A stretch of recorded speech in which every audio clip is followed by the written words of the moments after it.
that's inflation, Mom. What? That's just media hype. Go give me the Clorox and help me clean. Now! Fine.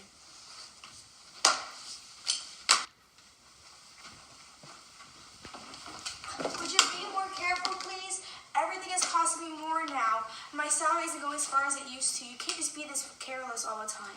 I'm sorry. That's inflation, Mom. You keep saying that, but you're not telling me what it is. That's the general increase in price level. Okay, so that's why everything's going up, but then what? You can check the Consumer Price Index to see how inflation is really affecting us. What does it do for me? Well, changes in the CPI are used to assess the price changes of goods and services associated with the cost of living. Okay, but it's based on inflation, and I still don't understand that. How can I understand it? Can you please show me what you're talking about? You're still not making any sense. Sure. So this is the long-run aggregate supply, short-run aggregate supply, and aggregate demand graph. So right now, we are in an inflationary gap, shown here by the aggregate demand curve that is shifted to the right. We are in an inflationary gap because the government has increased deficit spending. This is why the GDP, which is the total value of goods produced and services produced in a year, and the price level has gone up. This is why you're paying more for goods, Mom. What we want to do is for the government to put in a contractionary fiscal policy, which again is a decrease in government spending and increase in taxes. With enacting a contractionary fiscal policy, the aggregate demand curve shifts to the left back to the long-run equilibrium, which is where the aggregate demand, long-run aggregate supply, and short-run aggregate supply are all intersecting. Wow, Huskers, so cool. So does that make sense now? It does, thank you. But you still need to clean your room. Go get on that. Fine.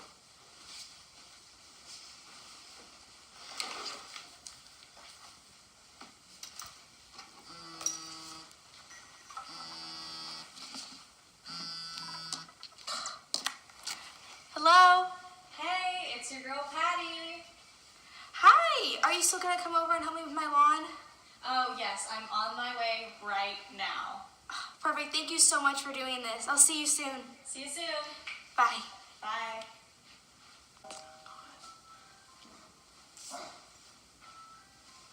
Coming!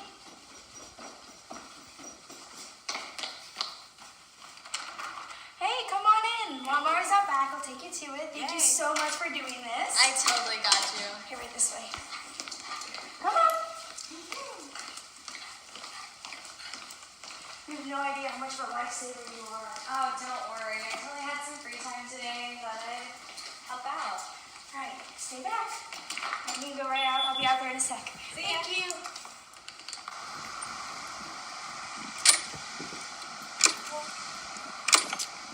Hey, is everything okay? We may have a little problem. What's the matter? I don't think it's starting up. Yeah, it hasn't been used in a while. Maybe a little rusty. A little rusty. Yeah, I haven't used this lawnmower in a good 5 years. Well, I mean, why haven't you bought a new one? I don't have the money. Everything's so expensive now. Well, I mean, definitely, but come on. You definitely could be able to afford it. I don't think so, really. Come on, look. So here we have the Phillips curve graph, which shows the trade-off in the short run between inflation and unemployment. So we have the short run Phillips curve and the long run Phillips curve. The difference between these two curves, or these two lines, is that the short run is dealing with right now, while long run is in the future when we're all dead. So there's no trade-off between the two here in the long run. So since you know inflation is, unemployment refers to the percentage of the labor force that is unemployed without a job and searching for one. So where we are right now, if we're at long run equilibrium, we would have our point here on the graph. But because we have inflation, we have an increase in aggregate demand, which means high inflation. And so we have high inflation and low unemployment. And when it's like this, when there's low unemployment, nominal wages, which is the amount employers pay their workers, not adjusted for inflation, will end up increasing by how much inflation increases. So, if you can go get that raise, you'll have enough income to buy that new lawnmower. Oh my gosh, you're right. I'm gonna talk to my boss right now. I'm gonna go change. Thank you so much. You're welcome. Bye. Good luck on getting that raise. Thanks. All right, you got this. You're a strong, independent woman who's gonna get that raise that she deserves. Be able to get a new lawnmower and mow on yourself. Let's go.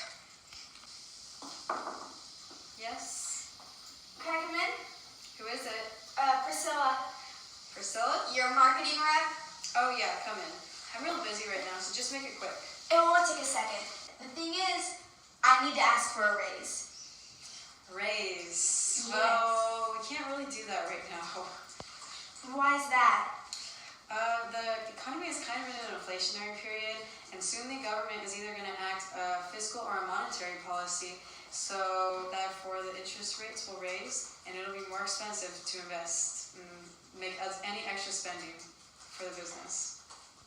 Can you elaborate on that maybe? I don't understand, I'm sorry.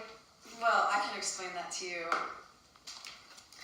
So let me explain this to you in better detail. Right now, you're looking at the money market graph.